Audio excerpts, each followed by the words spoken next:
تعلق بارش کے قطرے کی طرح ہوتا ہے جو اگر صاف ہاتھ پر گرے تو پینے کے قابل اور اگر گٹر میں گرے تو پاؤں دھونے کے قابل بھی نہیں رہتا، گرم سطح پر گرے تو بخارات بن کر غائب، کاول کے پتے پر گرے تو موتی کی طرح چمکے، اور اگر بارش کا وہی قطرہ سیٹی کے اندر گر جائے تو موتی بن جاتا ہے۔ قطرہ وہی ہے، فرق صرف یہ ہے کہ اس کا تعلق کس چیز کے ساتھ ہے۔ لڑکیاں بھی اس بارش کے قطرے کی مانند ہی ہوتی ہیں، کچھ کا تعلق صاف پانی جیسا ہوتا ہے تو کچھ کا تعلق گٹر جیسا، کچھ کا تعلق ان کے وجود کو بخارات کی طرح مٹا دیتا ہے تو کچھ کا تعلق قیمتی موتی جیسا۔ قیمتی موتی سے مراد ایسا تعلق جس میں انسان خود کو محفوظ محسوس کرے، جہاں سب دکھ درد تکلیفیں بھول جائے، جہاں آپ کی اہمیت ہو، جہاں آپ کا وجود معنی رکھتا ہو۔ عمل کا وجود کسی اور کے لیے کوئی اہمیت رکھتا ہو یا نہ رکھتا ہو، لیکن تراب کے لیے یہ بہت اہمیت کا حامل تھا۔ عمل پچھلے 3 دن سے ہسپتال میں زیر علاج تھی اور تراب مسلسل 3 دن سے عمل کے پاس تھا۔ یہ صدرہ کا تراب پر اعتبار کہہ لیں یا عمل سے لا تعلقی۔ 3 دن تک عمل اکیلی تراب کے ساتھ ہسپتال میں رہی، کوئی بھی عمل کی خیر خبر کے لیے نہیں آیا تھا۔ تراب نے عمل کو سہارا دے کر بیڈ پر بیٹھایا۔ تراب چھٹی مل گئی کیا؟ ہاں عمل چھٹی تو مل گئی ہے، مگر ڈاکٹر نے تمہیں مکمل آرام کا کہا ہے۔ میں بالکل ٹھیک ہوں۔ یہ تو ایسے ہی کہتے ہیں۔ ہاں پتہ چل رہا کتنی ٹھیک ہو، اپنے چہرے کا رنگ دیکھو جیسے کسی نے سارا خون نچوڑ لیا ہو، اور اپنی صحت دیکھو، ہڈیاں نکلی ہوئی۔ عمل نے ایک نظر اپنے جسم کی طرف دیکھا۔ تراب تمہیں کب سے مجھ میں خامیاں نظر آنے لگ گئی؟ میں شروع سے ایسی ہی تھی، اب تمہیں مجھ میں ہڈیاں کیوں نظر آتی ہیں؟ عمل کی آواز میں ایک عجیب سا درد تھا۔ تراب نے عمل کے ہاتھوں کو اپنے ہاتھوں میں پکڑ لیا۔ عمل جیسا تم سوچتی ہو ویسا کچھ نہیں ہے، تمہاری جگہ کوئی نہیں لے سکتا۔ کیا مرہا بھی نہیں؟ کوئی بھی نہیں عمل، تم نے کیوں اس کو اپنے دماغ میں سوار کر رکھا ہے؟ عامل نے نگاہیں جھکا لی، لمحے بھر کے لیے اس کی آنکھیں نم ہو چکی تھی۔ تراب مجھے لگتا ہے وہ تمہیں مجھ سے چھین لے گی۔ ادھر دیکھو عامل۔ تراب نے عامل کے چہرے کو پکڑ کر اوپر کیا اور آنکھوں میں دیکھتے ہوئے بولا، عامل اس میں ایسا کیا ہے جو تم میں نہیں؟ عامل پل بھر کے لیے تراب کی آنکھوں میں دیکھتی رہی۔ تراب مجھ میں ایسا کیا ہے جو اس میں نہیں؟ مجھے یہ جاننے میں کوئی دلچسپی نہیں کہ اس میں کیا ہے اور کیا نہیں۔ کیا تم میرے لیے کافی نہیں؟ عامل خاموشی سے تراب کے چہرے کی طرف دیکھ رہی تھی۔ زندگی کے کچھ مقامات پر لاپرواہ رہنا سیکھ لو، جیسے ہر بات کہنے والی نہیں ہوتی، اسی طرح ہر بات بھی سننے والی نہیں ہوتی۔ تراب تم میرے ساتھ وعدہ کرو تم اس سے بات تک نہیں کرو گے، اس کا نمبر بلاک کرو گے اور تم اس کو دیکھو گے تک نہیں، بلکہ تم اس کے سامنے ہی نہیں جاؤ گے۔ عامل تیز تیز بول رہی تھی، اس کی سانسیں تیز تھی جس طرح بچہ کسی کھلونے کو لینے کی ضد کر رہا ہو۔ میں تمہارے پاس ہی ہوں، جیسا تم کہو گی ویسا ہی ہوگا، تمہیں آرام کرنا ہے، تم آرام کرو۔ تراب نے سائڈ ٹیبل پر رکھا جو اس کا گلاس عامل کی طرف بڑھا دیا۔ یہ معاشرہ بہت تنگ نظر ہے، بالخصوص عورت کے معاملے میں۔ ہمارے معاشرے کا مرد اس قدر نازک کیوں ہے؟ ہمارے معاشرے میں مردوں کی اکثریت یہ سمجھتی ہے کہ ان کے خود پر کنٹرول میں کمی کی وجہ عورتوں کی موجودگی، ان کا لباس اور بناؤ سنگھار وغیرہ ہے۔ یعنی وہ خود اچھا ہے، بس عورت کی موجودگی سہا نہیں پاتا، کنٹرول نہیں کر پاتا، جبکہ عورتوں کی اکثریت کا کیس اس سے قطعی مختلف ہے۔ اب رمضان کی مثال ہی لے لیں۔ رمضان آ گیا اور اس نے اب روزہ رکھ لیا ہے، کوئی اس کے سامنے پانی نہ پے، کوئی اس کے سامنے کچھ نہ کھائے، بیچارے کا روزہ خراب ہوتا ہے۔ جبکہ اسی کے گھر میں عورت کھانا دیکھنا چھوڑ گرمی سردی میں روزے کی حالت میں کھانا پکاتی بھی ہے، گھر والوں کو کھانے کے لیے دیتی بھی ہے، لیکن نہ شکوہ کرتی ہے نہ اسے روزہ تنگ کرتا ہے۔ یعنی زنانہ روزہ باہمت اور مضبوط ہوتا ہے، اور مردانہ روزہ شاید زیادہ کمزور ہوتا ہے، جو کسی کو بازار میں کچھ کھاتا دیکھ کر اسے کاٹ کھانے پر مائل رہتا ہے۔ کیا ہمارا مرد واقعی خود پر کنٹرول کے بارے میں اتنا کمزور ہے، یا اس کی وجہ یہ ہے کہ مرد معاشرے کی لاڈلی صنف ہے؟ اور کیا صرف تمام قوانین مرد کی زندگی آسان بنانے کے لیے ہی ہیں؟ متاثر کن، بلکہ بہت متاثر کن۔ مشال کا انٹرویو کرنے والا اینکر مشال کی باتوں سے بے حد متاثر ہو رہا تھا۔ آپ کا انٹرویو ابھی لائیو چل رہا ہے، تو عوام کی طرف سے بہت بار یہ سوال پوچھا جاتا ہے کہ ڈاکٹر مشال کو اکثر اسلام اور دوسرے مذاہب پر بھی تنقید کرتے دیکھا گیا ہے، اس کی وجہ کیا ہے؟ کیا کسی بھی مذہب کی اس دنیا میں کوئی جگہ ہے، اور آپ کے پاس اپنے موقف کے حق میں کیا دلائل ہیں جس سے یہ ثابت ہو سکے کہ مذہب کی کوئی جگہ نہیں ہے؟ سوال سنتے ہی مشال کی آنکھیں چمکنے لگی، جیسے وہ اس سوال کے لیے بے تاب تھی۔ دیکھیں، تمام مذاہب کا تصور کسی نہ کسی خدا سے منسوب ہے۔ اب چاہیے وہ خدا ہو، اللہ ہو یا بھگوان، ہمیں اس خدا پر بات کرنی ہے کہ کیا اس کا وجود ہے۔ اگر اس کا وجود ہے تو یقیناً اس کے مذاہب بھی سچے ہوں۔ ہم صرف اسلام میں رہ کر خدا پر بات کرتے ہیں کہ جس خدا کا تصور اسلام نے ہمیں دیا کیا وہ موجود ہے یا نہیں۔ اسلام کہتا ہے کہ خدا بڑا غفور رحیم ہے، اور پھر اسلام ہی کہتا ہے کہ اللہ نے دوزخ بنا رکھی ہے۔ یہ کیسی غفوری ہوئی؟ اسلام کہتا ہے کہ خدا حال و مستقبل سب سے واقف ہے، اور جو ہو چکا یا جو ہوگا وہ سب اس نے لکھ دیا اور سب وہ جانتا بھی ہے۔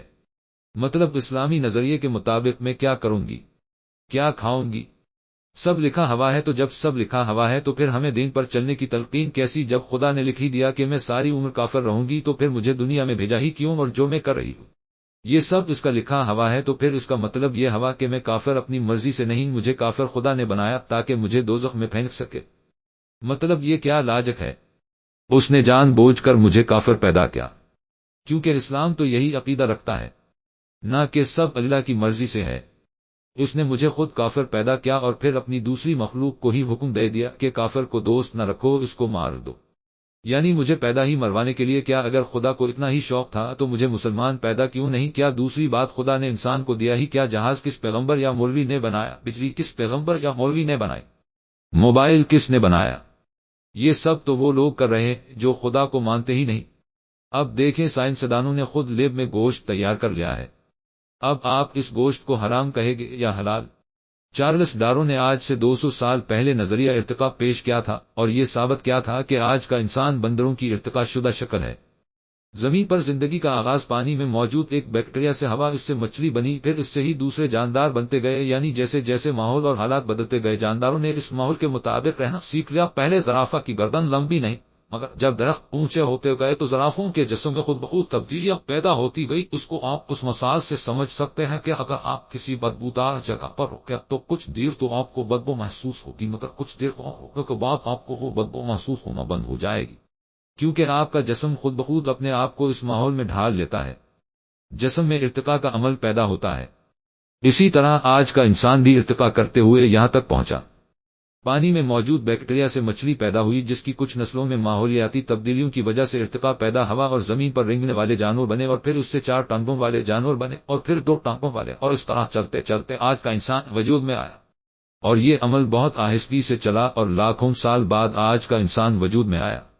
اور ارتقاء مسلسل جاری ہے اور انسان ترقی کرتا جا رہا ہے، جبکہ یہاں آدم ہوا کی فرضی کہانیاں سنا دی جاتی ہیں جن کا نہ کوئی سر ہے نہ کوئی پیر۔ چارلس ڈارون نے یہ ثابت کر دیا تھا کہ کسی خدا کا وجود ممکن ہی نہیں، کیونکہ اگر کوئی خدا ہوتا تو وہ سب کو برابر رکھتا، کسی کو بھوکا نہ سونے دیتا اور اپنے نیک بندوں کی مدد کو پہنچاتا، جبکہ یہاں تو سب الٹ چل رہا۔ جو معاشرہ جتنی مذہبی ہے وہ اتنا ترقی سے دور ہے۔ دنیا میں موجود تمام مذاہب صرف انسانی دماغ کی پیداوار ہیں جو انسان نے حکمرانی اور پیسے کی لالچ میں پیدا کیے، اور پھر مذہب کو بنیاد بنا کر انسانیت پر سینکڑوں سال حکومتیں کی گئی۔ کبھی آپ نے سوچا کہ خدا نے کسی عورت کو نبی کیوں نہیں بنایا؟ خدا کے سامنے تو سب برابر ہیں، تو پھر عورت کو کیوں نہیں نبی بنایا؟ اگر آپ یہ کہتے ہیں کہ عورت فیصلہ سازی میں کمزور ہے تو عورت کو کس نے پیدا کیا؟ خدا نے ہی کیا؟ نہ تو خدا نے کیوں نہیں عورت کو مضبوط بنایا کہ وہ نبی بن سکتی، یا پھر خدا اتنا تنگ نظر تھا کہ اس کو مضبوط عورت پسند نہیں تھی؟ اور یہی حقیقت ہے کہ خدا تنگ نظر ہی ہے جو جان بوجھ کر عورت کی قسمت میں لکھ دیتا کہ اس کا ریپ ہوگا، یہ بلیک میل ہوگی، یہ قتل ہوگی۔ دل پر ہاتھ رکھ کر بتائیں، اگر خدا ہوتا تو ایسا ہوتا جو خود ہی انسانوں کی قسمت میں لکھ دیتا کہ فلاں جہنمی ہوگا، فلاں جنتی؟ اور اگر سب اس کی مرضی سے ہی ہونا تھا تو اس میں ہمارا کیا قصور؟ ہم قتل کر دیں یا ریپ یا چوری، اس سب میں ہمارا کیا قصور جب سب اس نے پہلے ہی لکھ دیا تھا؟ اور جب ہمارا قصور نہیں تو پھر دوزخ کیوں؟ چلو، انسانوں کو تو اس نے اپنے شغل میلے کے لیے پیدا کیا کہ میں ان کا تماشا دیکھوں، یہ جانوروں کا کیا مقصد ہے؟ دنیا میں 84 ملین اقسام کے جاندار ہیں۔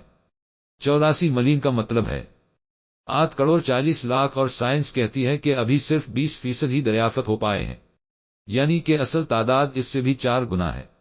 اب بتائیں، خدا نے اتنے جاندار پیدا کس لیے کہ بلا مقصد بلا وجہ، یعنی اتنا ہی فارغ تھا؟ اور اب تو سائنس ڈی این اے میں تبدیلی کر کے خود نئے جاندار بنا رہی ہے۔ سائنس جیسا چاہے ویسا جاندار بنا لے تو اس کا مطلب سائنس ہی دراصل خدا ہے، جس نے انسانیت کی بے پناہ خدمت کی بغیر کسی شرط کے۔ قصہ مختصر کہ کسی خدا کا کوئی وجود نہیں۔ اگر خدا ہوتا تو چھپ کر نہ بیٹھا ہوتا، سامنے آتا اور سب کو مسلمان کر لیتا۔ مزید کسی مولوی، کسی مسلم، کسی سکھ عیسائی کے پاس میرے سوالات کے جواب اور وہ خدا کا وجود ثابت کر سکتا ہو تو سامنے آئے، اس کو منہ مانگا انعام دیا جائے گا۔ بہت خوب مشال جی، آپ یہ بتائیں کہ آپ کو کب 1 منٹ ذرا اس سے پہلے کہ اینکر سوال مکمل کرتا مشال کو ایک فون آیا اور وہ فون سننے لگی۔ ہیلو، ہاں سب ٹھیک ہے نا؟ کیا تم ہوش میں تو ہو؟ رکو میں آتی ہوں۔